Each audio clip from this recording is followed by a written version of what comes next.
नमस्कार, मेरा नाम है अभिषेक पांडे और आप देख रहे हैं डेली लाइन। आज के डिस्कशन में हम बात करेंगे भारतीय जनता पार्टी के सदस्यता अभियान यानी मेंबरशिप ड्राइव के बारे में। और इसकी बात इसलिए हम कर रहे हैं क्योंकि भारतीय जनता पार्टी के अंदर जितने सदस्य हैं जो बीजेपी की तरफ से दावा किया जाता है, उतने सदस्यों के हिसाब से देखा जाए तो कई देशों की आबादी नहीं है।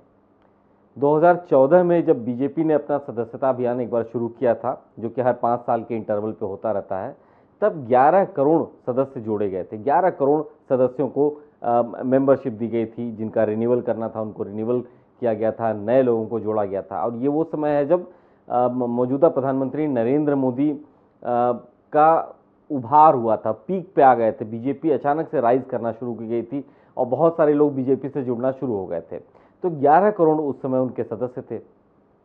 उसके बाद 2019 का वक्त आया जबकि दूसरा टर्म था प्रधानमंत्री नरेंद्र मोदी का बतौर प्रधानमंत्री, तो उस समय 7 करोड़ लोग उस समय सदस्यता अभियान में नए लोगों को जोड़ा गया और भाजपा का कुल सदस्यों की संख्या 18 करोड़ हो गई थी। यह 18 करोड़ संख्या उस वक्त भी दुनिया भर के तमाम देशों में बहुत ज़्यादा थी। यानी एक पार्टी के जितने मेंबर थे उतनी तो कई देशों की आबादी नहीं थी। उसके बाद दोबारा अब 2024 में फिर से एक बार सदस्यता अभियान शुरू होने जा रहा है, मेगा मेंबरशिप ड्राइव। प्रधानमंत्री नरेंद्र मोदी, पार्टी के अध्यक्ष और तमाम बड़े नेता इस अभियान को शुरू कर रहे हैं। इस बार लक्ष्य रखा बीजेपी ने कि हमें 10 करोड़ नए सदस्यों को इसमें शामिल करना है। यानी 18 करोड़ पुराने सदस्य हैं बीजेपी के, कुछ कम ज़्यादा होते रहते हैं। बहुत सारे लोग पार्टी छोड़ते हैं, बहुत सारे लोग इनएक्टिव हो जाते हैं, बहुत सारे लोगों की विचारधारा बदल जाती है, लेकिन अगर पार्टी के कागजों में वो मेंबर हैं तो वो मेंबर माने जाते हैं। इसके अलावा 10 करोड़ नए जब जोड़ दिए जाएंगे तो ये संख्या हो जाएगी 28 करोड़। अब आप सोचिए 28 करोड़ किसी पार्टी के अगर मेंबर होंगे, सदस्य होंगे, और आप सोचिए कि दुनिया भर में जितने देश हैं, 204 देश हैं जिनको अधिकृत तौर पर मान्यता दी जाती है, इनमें से लगभग 80% देश ऐसे हैं जिनकी जनसंख्या भी इतनी नहीं है। बहुत सारे ऐसे देश हैं जिनकी जनसंख्या इन 28 करोड़ लोगों से कम होगी। आप पाकिस्तान की बात करें, पड़ोसी, उसकी भी जनसंख्या इतनी नहीं है जितने की भारतीय जनता पार्टी के मेंबर्स होंगे अगर ये सदस्यता अभियान सकुशल संपन्न हो गया, जो कि 51 दिनों तक चलना है। 28 करोड़ संख्या बहुत बड़ी होती है और इसी 28 करोड़ संख्या के आधार पर भारतीय जनता पार्टी आने वाले वक्त में देश में तमाम अपोजिशन को कड़ी चुनौती देने की कोशिश करेगी। इसमें कई नई चीज़ों को जोड़ा गया है, वही हम बताने का आज प्रयास करेंगे कि इससे फ़ायदा क्या है और दूसरे जो पॉलिटिकल पार्टीज़ हैं उनके लिए 28 करोड़ जो नंबर है वो कितना चुनौतीपूर्ण होने वाला है आने वाले वक्त में। तो इसकी हम शुरुआत इस तरह करते हैं कि सदस्यता अभियान शुरू हो गया है भाजपा का, 10 करोड़ नए लोग जोड़े जाएंगे। प्रयास यह है कि हर बूथ पे 200 नए लोगों को जोड़ा जाए।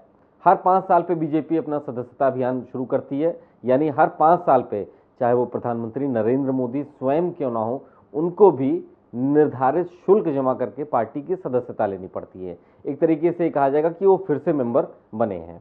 सभी ऐसे कार्यकर्ताओं को फिर से सदस्यता शुल्क जमा करना होता है और नई मेंबरशिप लेनी होती है। तो पुराने जो होते हैं उनका रिन्यूअल होता है और नए लोगों को जोड़ा जाता है।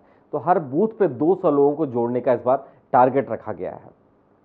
टोल फ्री नंबर रखा गया है, आप उस पर फ़ोन कीजिए, आप मेंबर हो जाएंगे। फिर आपकी रसीद आप अपनी कटा लीजिए UPI के माध्यम से और आपका नाम दर्ज हो जाएगा। एक्टिव मेंबर बनने की एक अलग प्रक्रिया होती है, हम बाद में आपको बताएंगे। इसमें नई चीज़ क्या बीजेपी जोड़ रही है, तो पहले से चला आ रहा है। इस बार नई चीज़ इसमें ये जोड़ा जा रहा है कि जो मतदाता हैं भाजपा के, उनको एक्टिव सदस्य के रूप में चिन्हित किया जाए। दूसरा, जिन लोगों ने भाजपा के सरकार में सरकारी योजनाओं का लाभ लिया है उन तक ज़रूर पहुंचा जाए। यानी बहुत से ऐसे लोग हैं जिनको सरकारी योजनाओं का तो लाभ मिला है लेकिन वो बीजेपी को वोट नहीं करते हैं, या फिर माना जाता है कि ये बीजेपी के वोटर्स नहीं है। उसमें खासतौर पर माइनॉरिटीज़ की संख्या सबसे ज़्यादा है, मुस्लिम माइनॉरिटीज़ इसमें सबसे ज़्यादा है। तो इस बार बीजेपी का प्रयास है कि जो सरकारी योजनाओं का जो लोग लाभ ले चुके हैं उनको तो किसी भी तरह जोड़ा जाए और उनको भाजपा के पक्ष में उनको टर्नआउट कराया जाए, उनकी संख्या को बढ़ाया जाए। इससे 2 फायदे होंगे बीजेपी को। एक तो नंबर्स तो बढ़ेंगे ही बढ़ेंगे, दूसरा कि ये पता चलेगा कि सरकारी आंकड़ों में जिन्होंने सरकार की योजनाओं का लाभ लिया है वो भाजपा के हैं या नहीं, अगर होंगे तो पता चल जाएगा, और नहीं होंगे तो उनको लाने का प्रयास किया जाएगा। ये पता चलेगा कि सरकार की जो योजनाएं जा रही हैं वो क्या भाजपा के पक्ष में कहीं ना कहीं रिटर्न बैक हो रही है कि नहीं, बीजेपी को उससे फायदा हो रहा है या नहीं। ठीक है, सरकार का काम होता है वेलफेयर स्टेट कि सबके लिए एक बराबर काम करे, लेकिन बतौर पार्टी ये देखेगी कि अगर उसकी सरकार कोई योजना बना रही है उसके कहने पे या उनकी नीतियों के हिसाब से, तो उसका फायदा पार्टी को हो रहा है या नहीं, ये भी देखने का प्रयास इस बार किया जाएगा। साथ ही साथ जो विपक्ष में जो लोग हैं, प्रयास पार्टी ये करेगी कि उन तक भी पहुंचा जाए और उनको पार्टी की नीतियों से जोड़ करके, उनको पार्टी की उपलब्धियों को बता करके उनको अपनी तरफ लाया जाए।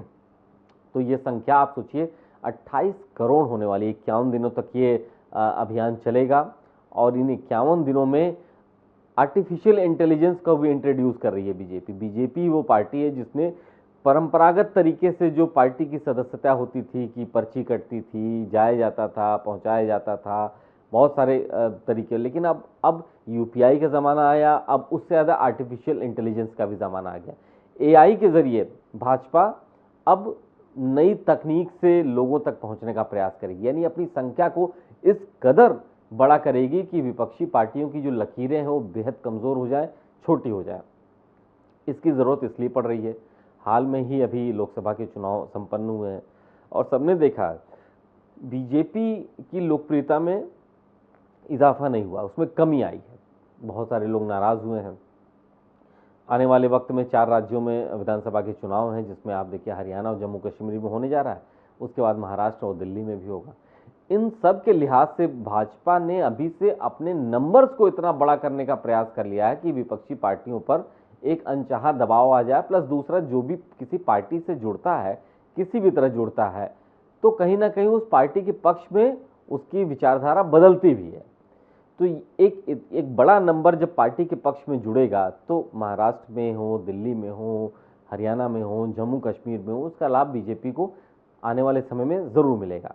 प्लस हाल के दिनों में जो आरक्षण वाले मामले पे सरकार की किरकिरी हुई है, खासतौर पे दलित समुदाय के बीच में, ओबीसी के बीच में, इसी सदस्यता अभियान से बीजेपी वहाँ भी पहुँचेगी और उनको अपनी पार्टी की रीतियों नीतियों से, अपनी उपलब्धियों से, अपनी योजनाओं से उनको बताएगी और तमाम चीज़ें वो जो एक बार फिर से हर दरवाजे पहुंचने की जो कोशिश की जा रही है कि हर एक दरवाजे पहुंचा जाएगा और सबको पार्टी के बारे में बताया जाएगा।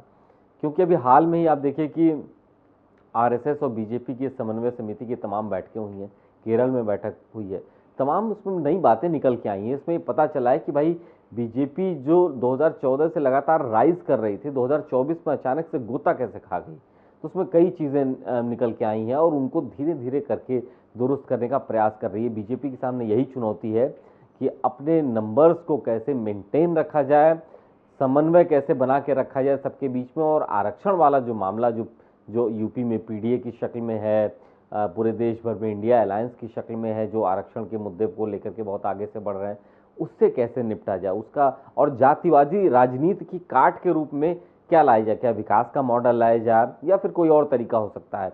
तो इन्हीं सब फीडबैक को लेने के लिए अपने नंबर्स को, साइज को बीजेपी बहुत बड़ा करने जा रही है और इसी मेगा मेंबरशिप ड्राइव की वजह से अब विपक्षी पार्टियों पर एक अनचाहा सा दबाव भी है। हाल में भी कांग्रेस ने भी अपना सदस्यता अभियान लोकसभा चुनाव से पहले किया था, नए लोगों को जोड़ने का प्रयास किया था। 138 साल जब कांग्रेस के संपन्न हुए तो उन्होंने 138, 1380, 13,800 इस शक्ल में उन्होंने डोनेशन में लिया ताकि पार्टी काम को आगे बढ़ाया जाए। तो अलग अलग तरीके होते हैं पार्टी का। अभी हाल में ही बसपा प्रमुख मायावती ने भी अपनी पार्टी में बहुत बड़ा चेंज किया। जो सदस्यता शुल्क पहले 200 रुपये हुआ करता था, अब उसको घटा करके उन्होंने 50 रुपये कर दिया। तमाम पार्टियों का तो सिर्फ 5 रुपये है। तो कई ऐसे बुनियादी बदलाव करके नए नए लोगों को पार्टी अपने से जोड़ने का प्रयास करती रहती है। बीजेपी इसमें से थोड़ा अलग है, इसीलिए पार्टी विद डिफरेंस कहती है।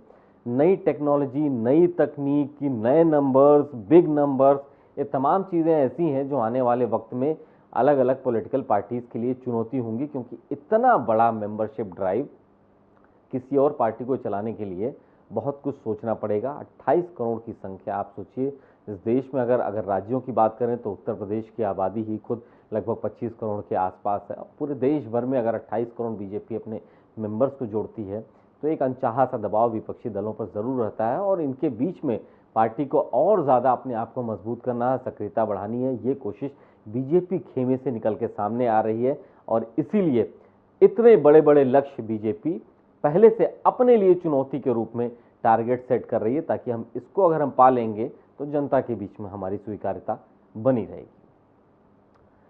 आज के इस डिस्कशन में इतना ही। आपको कैसा लगा है डिस्कशन, कमेंट करके हमको ज़रूर बताइएगा और ये ज़रूर बताइएगा क्या बीजेपी की जो स्ट्रैटेजी है कि अपने नंबर्स को इतना बड़ा रखिए कि दूसरी पॉलिटिकल पार्टीज उस दबाव में ही परेशान रहें, ये आपको कैसा लगा, इसको ज़रूर आप हमको रिवर्ट करके बताइएगा। नमस्कार।